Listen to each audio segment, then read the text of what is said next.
Se non entra da prima sono dolori. La presenza agonistica di Sara Errani. L'italiano storico questo incontro. Match point Nadal. Inizia il match. Federer.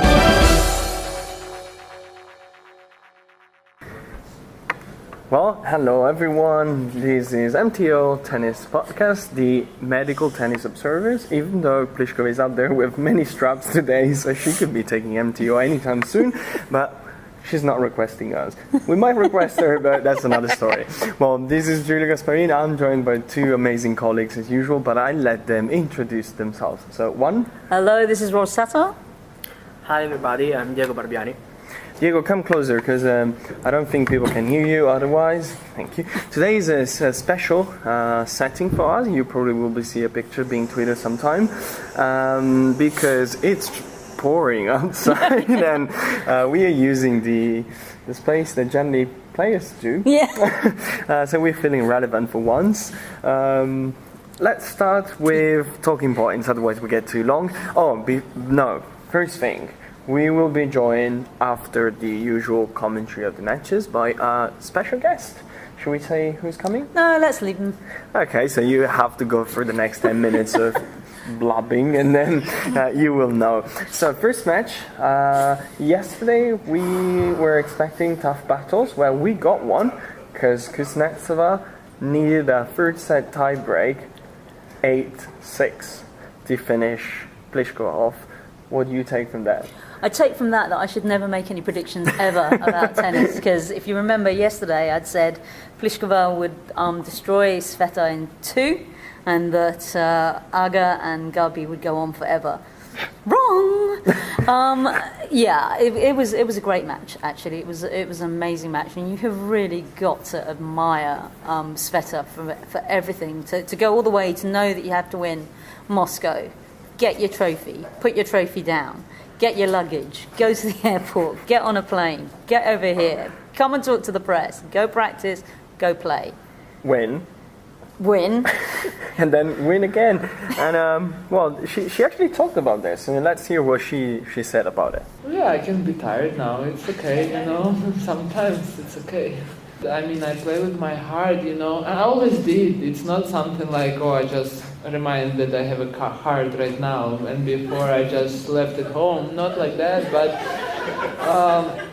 some things just start to work now, start to get together. Maybe I start to believe a little bit more than before, and I just hang in there more, and I think I believe. It's not like I didn't believe and I believe, I don't want it to sound like this.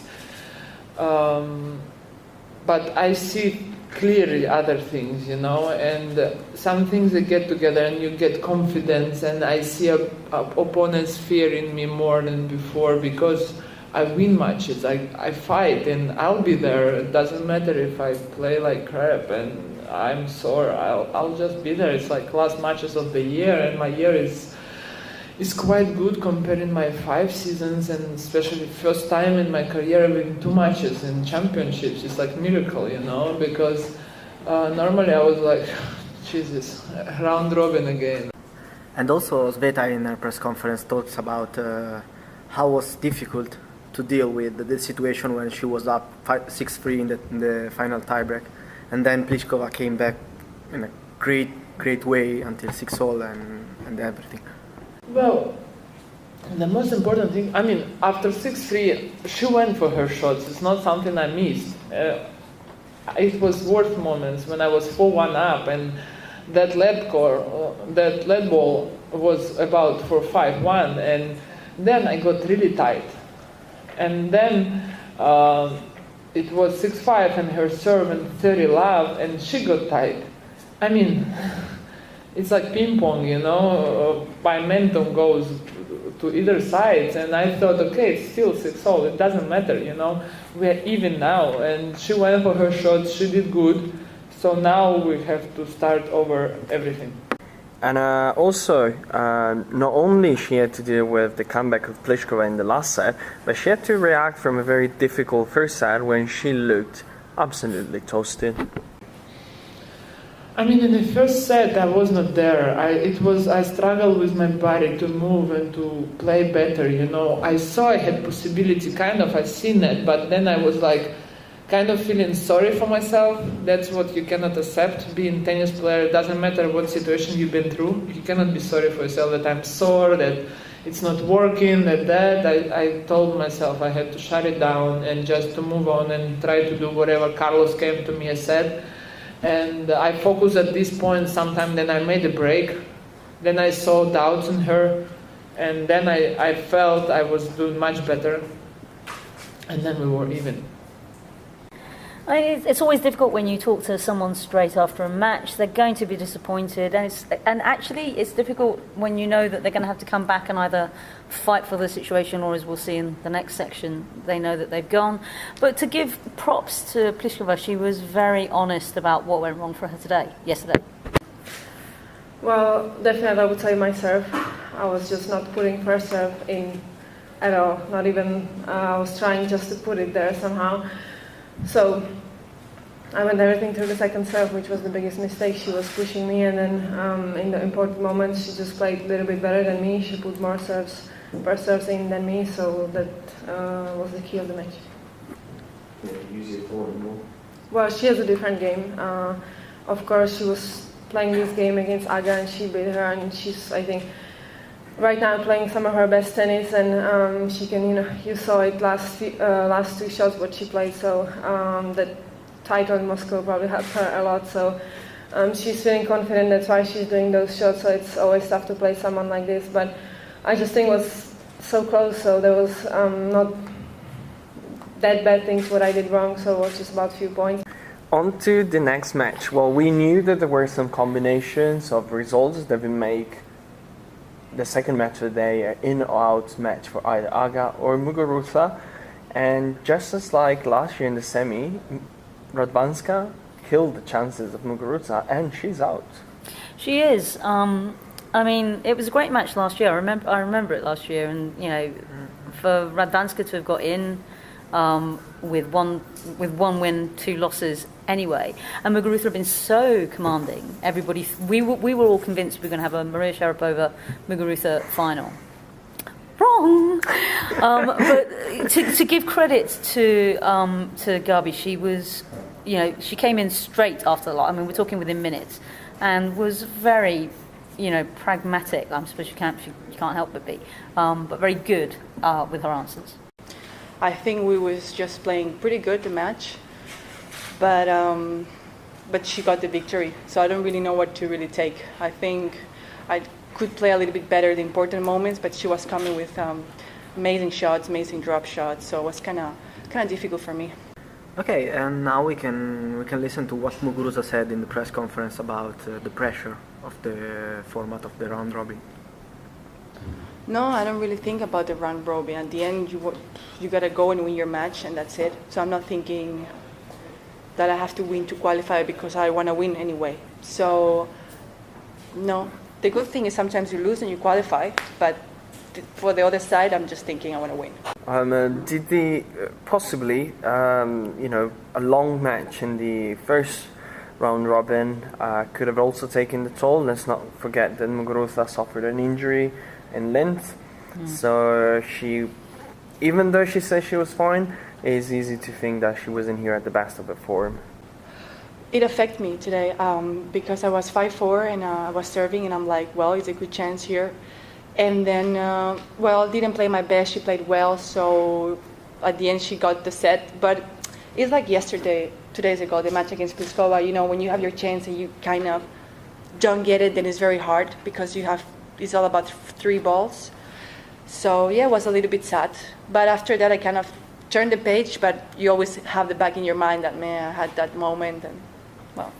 Yeah, they made Aga come in at I think it was 1 o'clock when she came in. But what a difference! I would say 1 o'clock. She walked in and she was like, "You're still here?" Yeah. But what a difference a win makes. And she raised an interesting point actually that she got to watch other people's matches. I think it puts it into perspective that her loss against Sveta wasn't the worst loss. Yes, of course. I think you're not expecting any easy matches. But yeah, definitely that tiebreak helped a lot. And I'm just very glad that I could win that match in 2 sets. I think I was playing solid tennis. I think right shots in the important moments. And well, that was a very close one, but I'm just very, very happy that I could win that one. Well, then you can see other matches also similar or even worse. And then you just, telling yourself you're not the only one. So it's helping. And of course, we can see very tight, long matches here and a lot of up and downs, a lot of match point there and there. And but of course, it's never easy, especially that that you could win, and here that is very important. But as we know, it's after first match is never over, so you just keep going. So we all know that the last match of Aga in this round robin will be against Karolina Pliskova, and the Polish is 6-love in the head-to-head without losing any sets. So yeah, could be the favorite, but now we are gonna listen what she said yesterday about that match. Well, good question. To be honest, I don't know. We played so many matches long time ago. I think just in last maybe 2-3 years it was not that much, and also that the last matches were really, really tight. So I was just bet a couple of points, and I remember the match from Stuttgart. That was a really good one, with the crazy tiebreaker as well. So it's always very tight. So sometimes I have the different records, for example against Serena, so at least I have good record against someone else. So here we are, we've been joined by our special guest. Ross, do you want to introduce him? Yes, our esteemed media director? Hostess with the mostess. Pete Holterman has joined us for a few minutes. I don't suppose people actually realise just how much work goes into making a tournament run as smoothly as it does. Can we say that we generally blame everything for being the first one in and the last one out, but Ross is generally the one complaining about it, but he is the man that's always locking the door and unlocking the door in the morning to get us in. So yeah, it's been nice having night sessions throughout the week to then all of a sudden introduce this day session. Whoa, that was a really short night, but be good. You get into the rhythm now through the final 4 days here in Singapore. So what are the challenges? I mean, we've seen. I wasn't here for the first one, but we saw in the second one we had days and nights, which made the days very long for us. Now we've got long nights. What do you see is going to be the difference, if any, now that we're going to have earlier starts, but all the way through the evening? Well, it changes the pace a little bit, and I think for the spectators it's going to be nice because now every session you're going to have the opportunity to see doubles as well as singles. And I know a lot of people who play the game, doubles is what they get out there and play, and these are the best 8 teams. So you're going to see some high quality doubles going on as well as these singles matches, and we're kind of getting into the pointy end of the singles round robin, and I'm very happy that the doubles is just knockout this year and not also a round robin, because round robin math is tough in any situation. I much prefer doing 2 groups, not 4. I think that you kind of like the connection point between us media and the players, so you have to deal with both ends. So can you tell us what was the strangest request you had from both sides? Well, I'd have to go back a long time. I mean, in fairness here, it's more the WTA comm staff that are having that player interaction. When I was with the ATP, I was definitely more in that role. There was a time when I did get a call from a player, hey, that tournament car they lent me, I just got in a fender bender, what do I do? Life happens. Life happens out here on the road. Players have to go get visas or their luggage is lost, and it just, the best laid plans can get thrown off because life happens. And that's the same for the traveling press corps. And I think what I've seen is that the players really respect the journalists who do get out and come to all these events and are the familiar faces, because they travel, you travel. You've lost your luggage, you've had your equipment go missing or whatever. they've been through it, you're going through it. There's a little bit of credibility in that you're going through the same things they are in terms of the grind of the tour and just the challenges of packing up and going somewhere else and leaving family and friends at home and everything. And I do think the players appreciate that and respect that. And, you hear it sometimes the way they'll acknowledge the journalist, who's asking the question, because they do know who you are. And I think that helps that camaraderie and makes this experience for the players coming in and doing a press conference a lot more comfortable. No, that's an interesting point. I mean, one of the things that I wanted to ask Angie Kerber after she got her World Number One award was about the fact that a lot was being made of her age. And her answer made sense to those of us, I think, that had followed her, certainly all this year. But it's interesting that a colleague from Singapore Yahoo had sort of said there's so many nuances because we don't see them all the time. So how do you know all this stuff? And, you don't realise. It makes me more aware that actually maybe I have to really plug away a question that she already knows I know the answer to just for the benefit of somebody else. I never even stopped to think that you have to do that. Well, there's a huge benefit to having context, and that's where the whole idea of a beat writer becomes so valuable because you do have this whole catalog to draw from. It's not just 1 week. And that's, on the other side of it, for me, doing PR on the tournament side, so much of what I need to do is bridge that gap because it's not the fault of a local journalist who doesn't get to cover tennis all year. You go into market and the markets I work in, these writers are covering the NFL or university sports all year or baseball, or they're doing everything but covering tennis, save for that 10-day run when tennis comes to town. And so for me, that's the challenge that I have, is to educate them and try to give them as much of that context coming in. And hopefully that means that they're telling even better stories and richer stories, and it's the same for me, having been out here longer. There was a great story this year in the Cincinnati Enquirer. Shannon Russell there did a lovely profile of Angie Kerber. And the linchpin of the story was talking to Angie about Singapore last year when she had that one set to win, and how that unbelievably frustrating end of the year turned into such a great year for her. And that was the whole context of the story that Shannon wrote. And that was something I was able to help her get into and dig into with Angie because I had that context. So it really is developing that context. And again, because you guys are out on the road, you have that encyclopedia in your head. For me, going and sharing that with the locals in these other markets where they're not necessarily out there all the time, it's a really important part of what I do. Talking about the sort of organisation that goes on around here, I mean, certainly we know that we had a particularly late night, and the PR people here, Weber Shandwick, went out of their way to go out and get like a raft of Mackie D stuff just for us to have something to eat.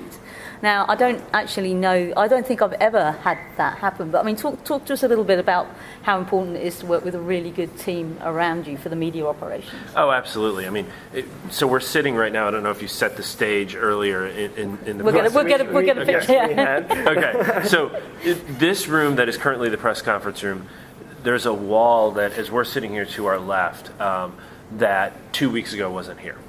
They set up this wall. This is all normally part of a very enormous lobby area to the Singapore Sports Hub. There's a bicycle museum in this building. The media center where we're working currently, it's actually got seats that pull out, becomes a theater, a classroom type theater. So just the simple stuff of bringing in the chairs, building the wall, the wiring. I mean, there's so many wires for power, for internet and all that, and all the technical stuff that goes into it, let alone then coordinating the transportation, making sure that there's somebody to help, because when the computer breaks down, you want to get that fixed.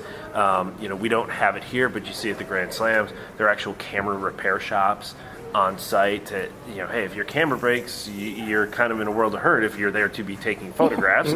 So just trying to facilitate every possible thing, and it's way more than any one person could do. So you're exactly right, it takes a team, and that's true for our little corner of this world with the media operation, but it's true of all the tournaments around the world, and so many of them rely on volunteers to help provide that manpower, to be that resource to help make the tournaments work. And it's one of the cool things. And I think as you go around and you travel, you get to meet some of those volunteers, and you get a sense of just, how much they just enjoy being around the sport and being around not only the athletes, but the fans and the journalists and the physios and the behind-the-scenes staff and the coaches. I mean, you look at the sport, and there are two people on the court at any one time.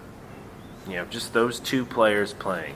And then when you start to pull out and you zoom the lens out and you start to look at the sheer number of people, because you see, okay, there's the chair umpire, then there are the line judges, then there are the ball kids, then there are the ushers, then there are the people selling the popcorn and the ice cream in the stadium. And oh, by the way, back to the line judges, they're the people supporting them by setting up the Hawkeye cameras and giving the technology for the challenge system, which goes into a video board, and there's someone producing the video board.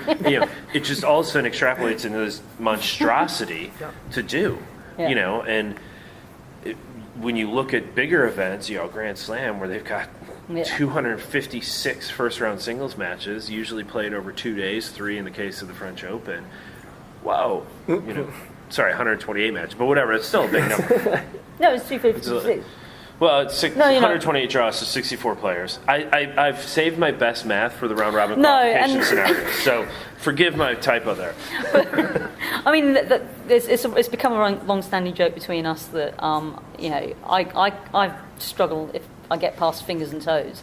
So how you actually put together all this stuff? I mean, because let's not forget that we always act like smart asses, but we get the numbers here. Let's be honest. Yeah. I mean, I studied math, but I'm not like the best one at doing this, and it's fantastic to get this. And you sound like much better than you actually are, because you got all the numbers given, and it is thanks to these guys here. So how do you work this spreadsheet out? Well, first and foremost, getting back to the team, this is nothing you want to do alone. And so what we do is there are kind of three of us who are really primarily looking at this, and we all go to our separate corners and do it. And then we share the document and say, okay, any discrepancies here? Mm-hmm. And then we're clear on all these, but this one scenario we're not all agreeing on, okay, let's do a deep dive. What did we do? Let's all take another look at this and really figure it out. So having that kind of check and balance of multiple people looking at it, I think, is really important. And it's very complicated. I mean, there are scenarios in which it gets extremely complicated. Had Garbiñe won last night in 3 sets, there would have been 2 scenarios to play out Friday that could have come down to percentage of games won, which is just really complicated. And in some ways, it's really exciting because you're on the edge of your seat to see what's going to happen. But on the flip side, part of our job is to help you guys tell the story of what's happening here. So we're able to produce a document where you can say, okay, well, going into tomorrow, if so-and-so wins and does so in this number of sets, this will be what happens in terms of advancement. Well, then you get into percentage of games, and that's a disaster. I mean, it's so hard because it's not like you can just simply say she needs to win and not surrender any more than 5 games. You can't make it that simple, because 7-5-6 love is a completely different percentage of games than 6-3, 6-2. Yeah.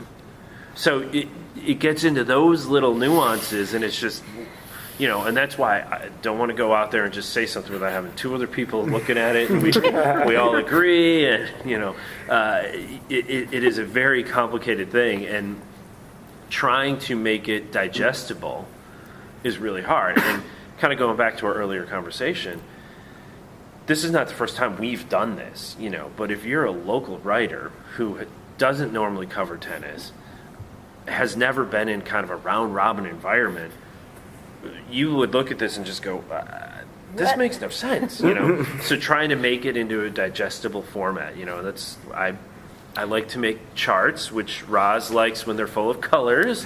Yeah, they're not full of colors this year. I haven't done the colors this year, but I have created the charts. Yeah, but it's the colours, man. Just to try to make it digestible. Nothing great makes me happier than when we get to this point and we can go, okay, so-and-so has lost the first set, which takes a straight set win out of the equation for them. Yeah. Cross off that column. All right, we're down from 16 sets of scenarios to 12. all right, we're making progress here. And you just kind of narrow into exactly what could happen and how it could play out. Yes, I mean, I find this amazing, and I think it's always a bugbear when we get to the two finals in particular. That, like, I've watched Sky with their scenarios, where it's like, if Andy Murray sort of pivots on his left ankle, facing the sun, then he'll go through. But if Stan Wawrinka happens to put his racket on the left or the right, then and you're like, what? How is this possible? So yeah, I love these tables, and as always, it's a complete pleasure actually to be in a tournament that you run, because they run like clockwork. They really do. I appreciate that. And I'm not an old hack by any means. I haven't. In the grand scheme of things, I'm a baby at this. I'm still very new and learning and finding my feet. I think I probably travel every other month to tournaments. So I don't do this, I can't do this as often. But I think I can hand on heart say, in the 4 years I've been on the circuit, your tournaments run like clockwork. They're amazing. Well, thank you. And again, it's the team. It's a lot of people collaborating to make it all happen. So, and it's great to have you guys out here. It's an interesting environment, the tennis circuit, and it really is a unique sport property, and it's a unique process to go about putting these on and covering them and playing in them, and it's great that you guys are out here to tell that story. Thank you very much. Thank you for joining us today. Thank you for having me. I appreciate it. And what to say? We're getting close to the first match of the day. Yeah. Should we do a round of predictions that we always fail? I'm out on that. No, we need you for a picture. Come back here. I predict we'll know who's in the semifinals.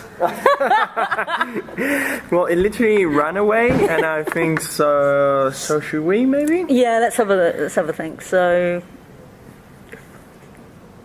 predictions for okay. You start. I start, and I say nerves from Halep, because she must win at least one set to stand a chance, and I think she would know it last year, because we all remember that Halep or Kerber? No, we all remember last year Angie needed one set to pass, but also did Halep, and she failed as well. So Halep is also in the same shoes of last year, and she needs to win a set of Chibukova, and well, the head-to-head is good for Halep. No, it's good for... Yeah, but I mean the latest one. Oh, okay. She's come in with kind of like being the favorite out there. I think Halep has got the game to do it, but will the brain sustain her? I don't know. I would say Halep in 3 sets. I would say Halep in 3 sets, but it's interesting because I, as much as I love Halep, I found her match with Kerber incredibly disappointing. It was just like nothing on earth. So, but I think she'll come out and fight. I think it was a bad day at the office, like she said, and I think she'll come out and fight. But I think Sablikova is going to give everything that she's got. This is going to be a 3-setter. Yeah, also because this could be her last match of the season. So yeah, she could go on court and give everything. But I think Halep will prevail. Maybe 3 tough sets again. Will this be also the ultimate jinx? Yeah. No, but also because this is a great until now. This is a great WTA Finals. Oh yes, it is. They played 8 match and 4 of them going to the distance. Yeah. With 1-7-6, 2-7-5, and 1-6-3. Sorry, in which Kerber saved 2 break points for a 5-4. So it's true. And second match, well, I think because that's a big if Halep doesn't win in 2 sets, Angie is through. So I think that she will just go out and I mean, like, Keys will go out and play a game, but we've seen it over and over. Keys suffers that kind of game because she has an awful record with Radwanska, she has an awful record with Halep, she's got an awful record with Kerber. And at this slow court, we've said that many times, who can run a lot can also frustrate you a lot. And Keys at the minute, she hasn't been that great at dealing with this sort of situations. So I think lots will come on the outcome of the first match, because Angie coming in with no pressure of winning any set like last year, then she could probably take it in 2 sets. Will Halep win in 2 sets and then Kerber knows that she needs to win 1 set? That's a different story. She's matured a lot, Yeah. but that would be the ultimate test. I would still say Kerber wins it. Not sure on the many sets. Yeah, I think. I mean, this is the truest test, really, and it really does all come down to this for Angie. But she's a very different person to the one that was sat here. Oh, yeah, actually sat here last year. Yeah, because she's sitting on the very chair that players do. That say that. Yeah, I thought. Yeah, she was frustrated and tired, and and it was the pivot. It was the pivotal point for her. And I think that what she needs to do is forget about the fact that Halep's got to win X or Y. Sorry, Julia's trying to take a photo while we're doing that. There we go. She's got to forget. She's got to forget about that. It's almost like she is in the same situation with the match before Safarova, where she'll know before she goes on court what she has to do. But there's a swagger to Angie that I've seen develop over the year. And there's a confidence and a feeling that she damn well belongs here. So I think even if she knows when she goes on court that she's just got to get the 1 set, she's going to go out to win. She knows she's got the game to frustrate Keys. Keys has only beaten her once on grass. So I would say Angie in 2, but I think Keys is just going to swing for the fences. Why wouldn't you? Diego? Oh, well, I agree with you. I mean, it's difficult this time to see how Keys can prevail a kind of matches like this with a kind of player like Kerber. Also because I was looking at their head-to-head, and the only time in which Keys won a set obviously won a set was their second match. I don't remember the tournament, but the other 4 victories by Kerber was like in straight set. So yeah, it's very difficult to see how Keys could prevail at the moment. So I could go with the Kerber. So if I were you, and I'm talking that you like to bet your peanuts on a game, because we don't support betting money. But if I were you and you were betting anything, I would go with Keys and Chipukova, because we haven't given like a good one yet. So What? No, because we all said Halep, we all said Kerber, and we haven't got like a right prediction so far. So probably just say like go. Yeah. So basically, the moral of the story is just never listen to us. Okay, I think this is a very long episode, but because we had a special guest, we had like all the players' interviews, and I hope you enjoyed this little surprise from today. All right. Thank you very much, guys. Thank you.